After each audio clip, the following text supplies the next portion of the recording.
Hello, hello, hello. Hello, hello, hello. Hello. Hi, Elizabeth. Welcome, my love. I hope you had a glorious Sunday today. As for everyone here who is showing up, I just want to ask for a quick favor. Please share, like, and subscribe to my channel. It will mean the world to me for your support. Thank you, thank you, thank you. Today's been a good day. Today's a good day. Every day is a good day. If you are opening your eyes and you wake up, every day is a good day, despite of what goes on. I believe this is my good friend Brian on YouTube. Welcome, my love. Thank you. Thank you for your support.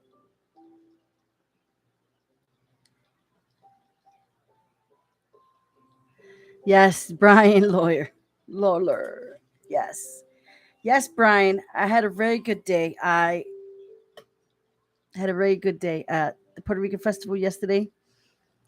So my apologies up front for not attending my live event, but it was nearly impossible. The music was just too loud, and I was trying to find ways to sneak away and kind of do it like in the bathroom, but it was impossible. So I said, you know what? I get with my people tomorrow. So here I am. Glorious Sunday today. Today we had communion at our church. So it was a good feeling. It was a good feeling. As everyone's coming in, could you please like, share, and comment? And go ahead and subscribe to my channel if you haven't done so already. Thank you, thank you, thank you. I would truly appreciate it. I would truly appreciate your support. Today we are going to be speaking about removing the thorns. The thorns that stick inside of us, really deep inside of us, that we can't seem to shake. Because can I say something really quick? What lies behind us and what lies before us are tiny matters compared to what lies within us. Remember that. Welcome, welcome, everyone. Welcome. I'm going to start off. I am your host of the most, Aunt Maggie, Magda Annette Soto, aka Aunt Maggie. Welcome to my 101 episode. And today's topic is removing the thorns. And like I said before my other everyone else came up, I was saying that what lies behind us and what lies before us are tiny matters compare to what lies within us. What's in us is more than we could ever think or imagine. And that potential that you have in you is waiting for you to make the move. Sometimes we just get too afraid to take a leap of faith because we get too scared. Can I just tell you that feeling scared is just a feeling of a bad memory that you had that is stopping you from moving forward? But today's topic is removing the thorns. And I am reading from a woman's book of confidence. And I know, Brian, I know you're not a woman, but this can apply to each and every one of us. Because if we get a thorn in our finger, our natural response is to pull it right out, to eliminate the source of pain. Listen up. Yet, how many of us allow emotional thorns to embed themselves in us without ever acknowledging that we have the right to pull them out? How many of us have been through pains or that someone caused a pain to you and you just don't know how to pull it out, or you just don't know how to get out of that situation? I know I am speaking by experiences. I went through that not too long ago. I would say probably like 10 years ago, I went through that. But needless to say, emotional thorns run the gamut from a relationship that is detrimental to our self esteem, to regret or guilt over something we did or that was done to us. Left unattended, emotional thorns can fester and acutely infect our attitudes. Sherry, whose mother is an alcoholic, is a sad example of the damaging effects of unhealed emotional thorns. When Sherry was a child, she had to mother her mother and didn't receive the nurturance she needed and deserved. As an adult, Sherry continued to care for her mom, but her feelings toward her turned to resentment and bitterness. You see, sometimes when we have expectations, happy Sunday, Barbara. Happy Sunday, guys. Happy glorious Sunday. Sometimes when we have expectations to a place, a thing, or a person, resentments can lead, expectations can lead to resentments. And it wasn't until the other day that I started to learn about that. Because when you expect something from someone, they don't go follow through with it, sometimes we can start to feel a little resentment towards that person because we expected something that was never communicated. Although externally she did all the right things, internally, the emotional thorn of her regret over her childhood experiences grew more and more poisonous to her daily life. Because that's the thing. If we don't take care of that thing, it can start to grow poisonous. Wisely, she sought counseling and learned to gently mother her inner child in ways that satisfied her longing. She plucked from her mind the primary sentence in her regret litany and replaced them with self valuing affirmations. And can I tell you, for a long time when I was going through therapy, and they used to tell me, you know, to say affirmations and write little affirmations here and there and start to repeat it.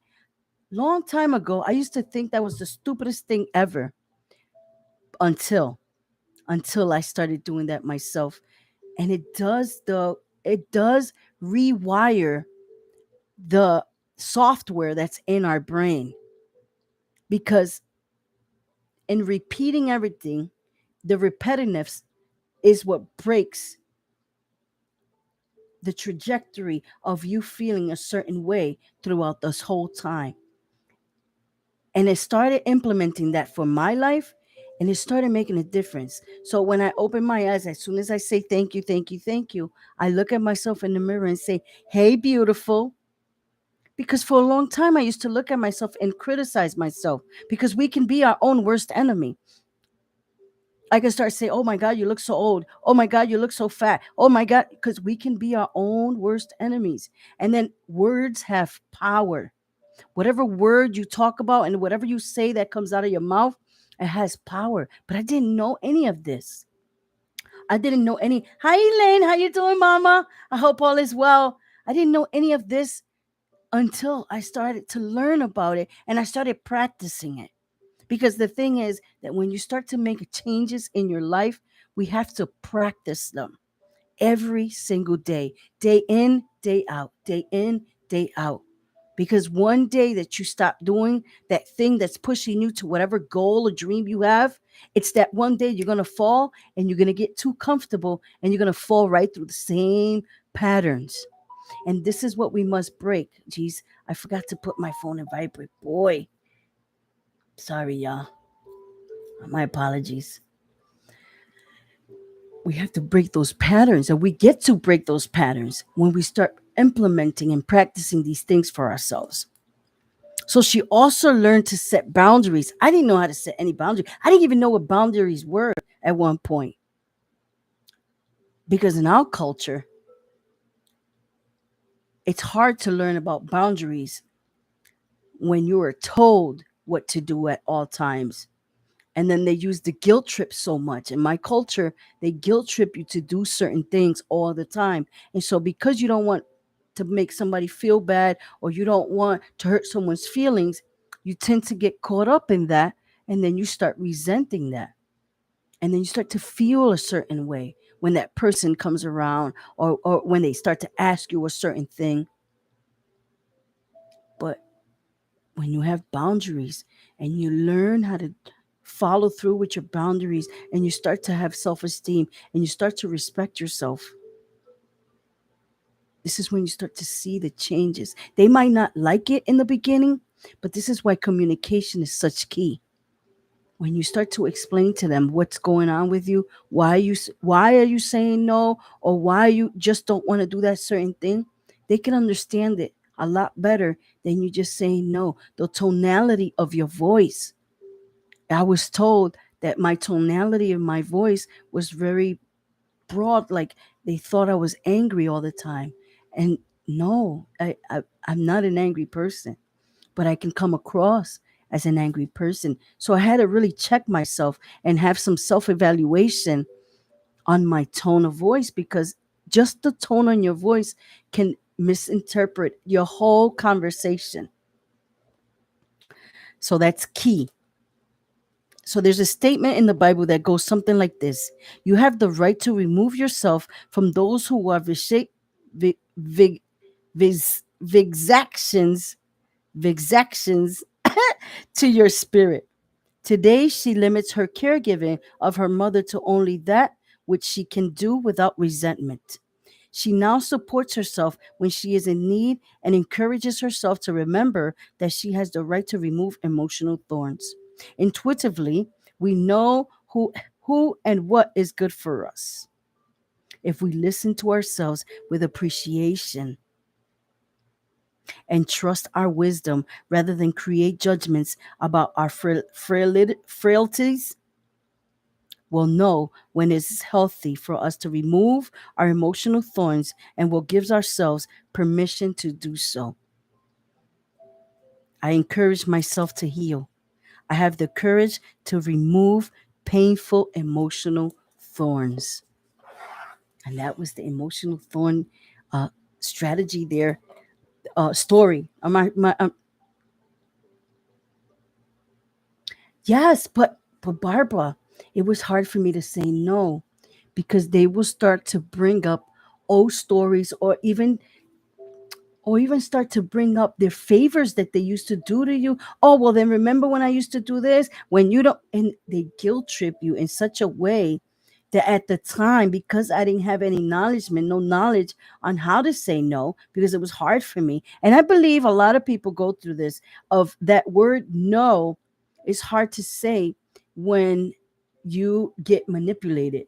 So that's what it was.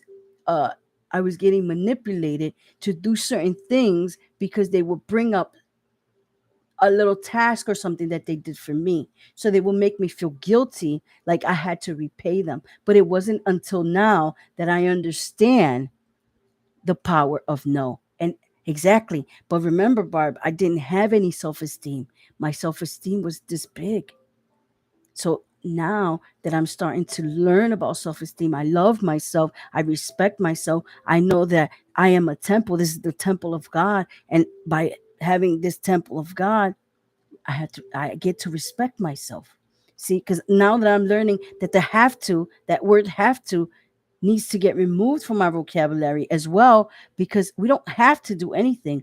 We get to do we get to do certain things in our lives that will better us, because sometimes when we say we have to, that's a little setback that in our brain tells us that we feel obligated, that we need to do something. And in reality, if we just soothe it with saying I get to, then it changes the whole trajectory of your software in your brain. So when I started to implement that in my life, it was easier for me to forgive. It was easier for me to be assertive, but with love. Because we can be assertive and we can be mean, but being assertive, but with love, and the tonality goes a long way. That's why I look up to a lot of people, a lot of the people that come to my lives that are older than I am. I look up to them. I get inspired because I learn a lot from them. Barbara, I learn a lot from you. The lady I brought up for my 100th episode, Rhonda Bird Parker, I learned super much from her because I learned a different lifestyle that we get to live. It's a different lifestyle than how we were brought up. Like I was brought up. I was brought up very different.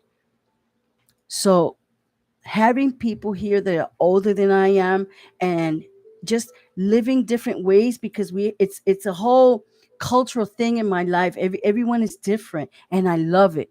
And I love it because we get to learn from each other like a community supposed to do. So this is what I love to do my lives. I I just love it. I love even if it's just one, two people, I still love it as much as if it would be 1,000 because I love the same. My love for each and every one of you guys are the same because I get to learn. No, no, no. I said older than I am. I'm in 40s. I'm 40. Older than I am.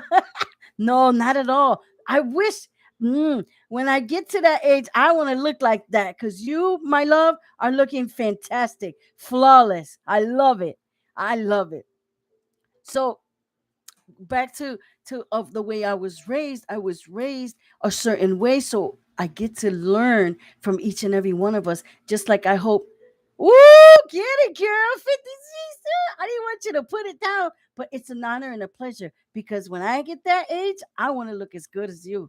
You're looking good, girl. You're looking good. Skin's looking flawless. Everything's looking good. You look happy, more happier than ever I've ever seen you. So keep going, because I love it. I love the positivity you're putting online. I'm loving it. I'm loving it. And you know what?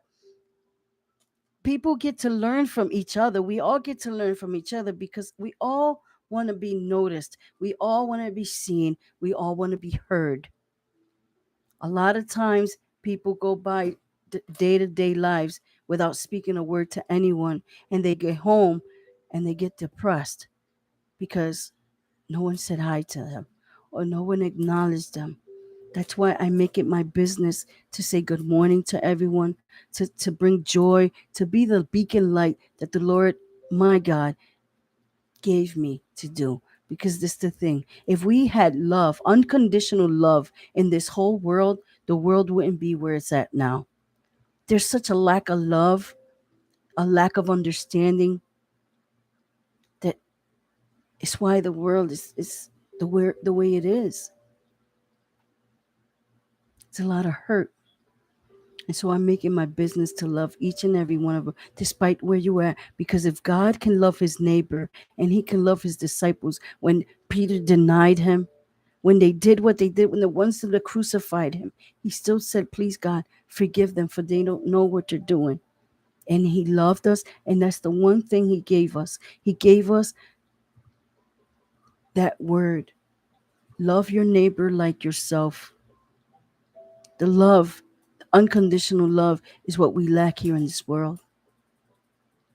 But people like us, we need to make it our business to go out there and gather up as much people as we can, reach out to them and say how much you love them, give them a beacon light, give them some sort of hope, give them joy. With your joy, sometimes when you smile, someone else smiles automatically, and they don't even have to know you. I don't know if it's happened to you when you walk into like the grocery store, or cashier, or just anyone that walks right beside you and you smile, automatically they smile. And you don't know if that smile made your day. We don't know because there's so much mean mugging looks because people are hurt and they don't know what they don't know. And because our Lord was a happy Lord, a joyful Lord, we need to implement him and be more like Christ.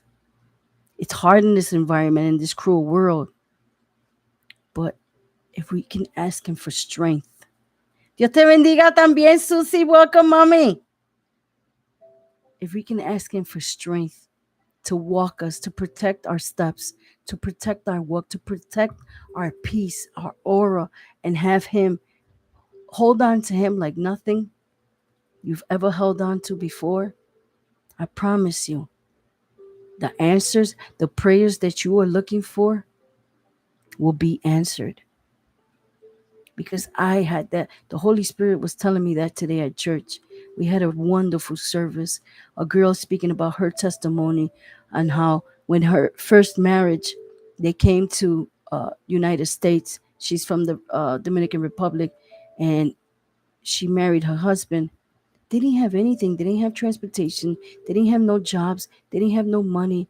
All they had was, I guess it was $20 that someone else had given them, and they bought some groceries. And they were walking down the street, and it was wintertime. It was snow. She said that she looked up, her and her husband, and said, God, if you are waiting for us to have a blessing, this will be the time. This will be the time. We need it. We need it. And I tell you, God is so good. She said that the same day, a ministry from somewhere of their neighbors, because they've always been active in church, they Wolfer.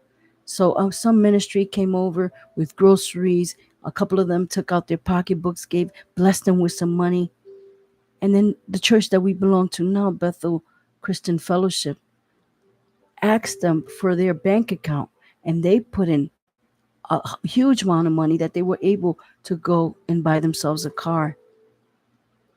So sometimes when we don't see the Lord at work quickly, when we're asking for something, it's because He's waiting for the opportunity, for the perfect time for you to receive it. Because sometimes if He gives it to you beforehand and you're not prepared for it, you can lose that blessing.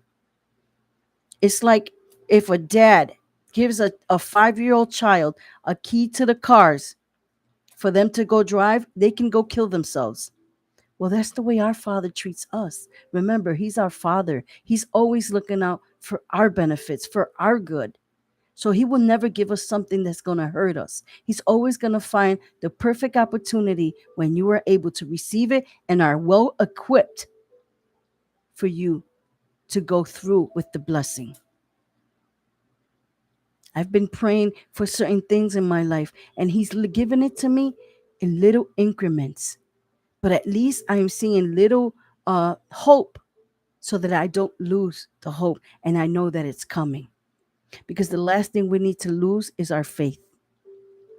It's our faith.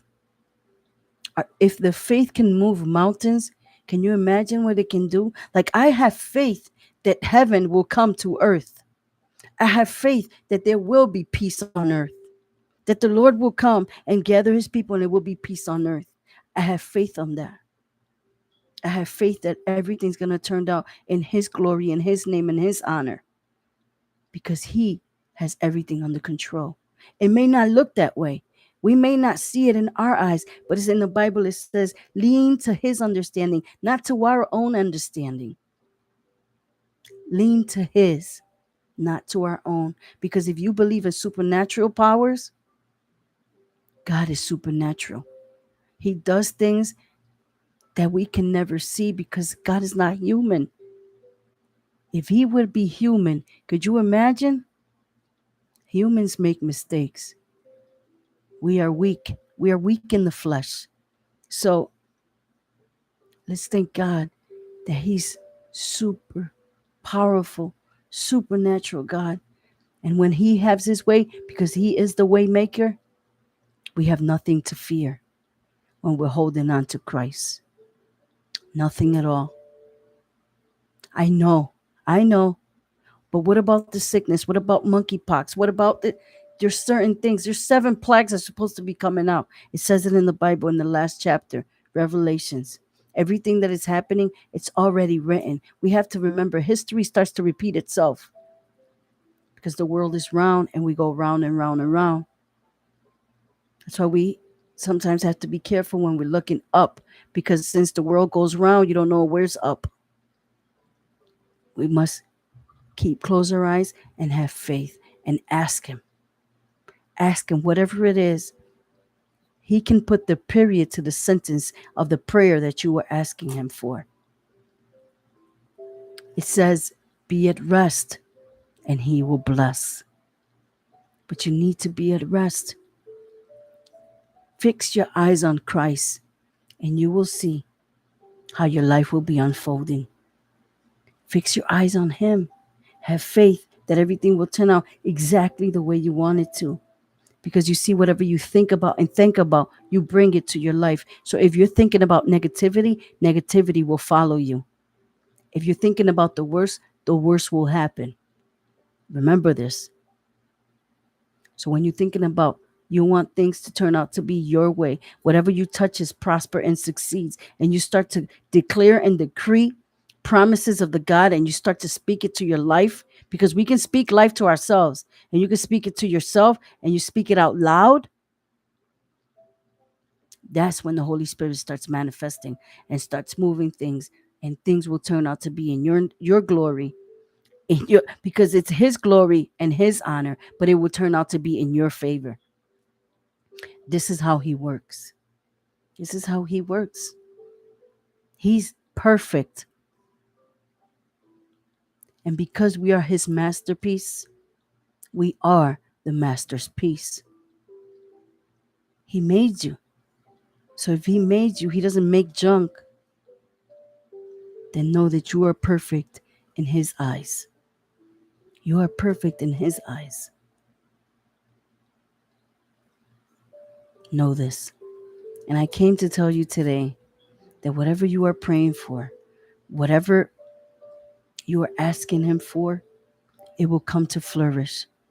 It will happen. We just need to be patient.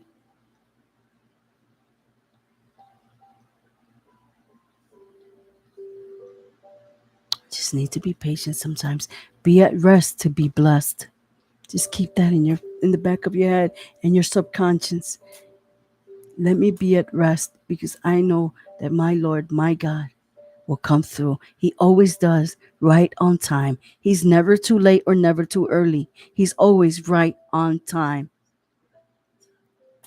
And that's what I came here to say. And I'm going to leave you like I always leave you.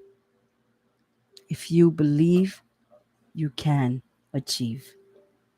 And I'm going to leave you with those thoughts so you can meditate on it. And I'll see you guys tomorrow at 9 o'clock. Thank you, thank you, thank you for coming on and supporting me. It means the world to me. I love you. Just know this. I love you. And I am praying for each and every one of you. Every single day, I say a special prayer for all the names that come up on my life. And all the names that don't come up, I still pray for them. But I always say a special prayer for the ones who show up. I love you. Be at peace. And I see you guys tomorrow. Good night. Thank you. Good night. I love you. Bye, Brian. Thank you. Spread the word, bud. Spread the word. I will appreciate that.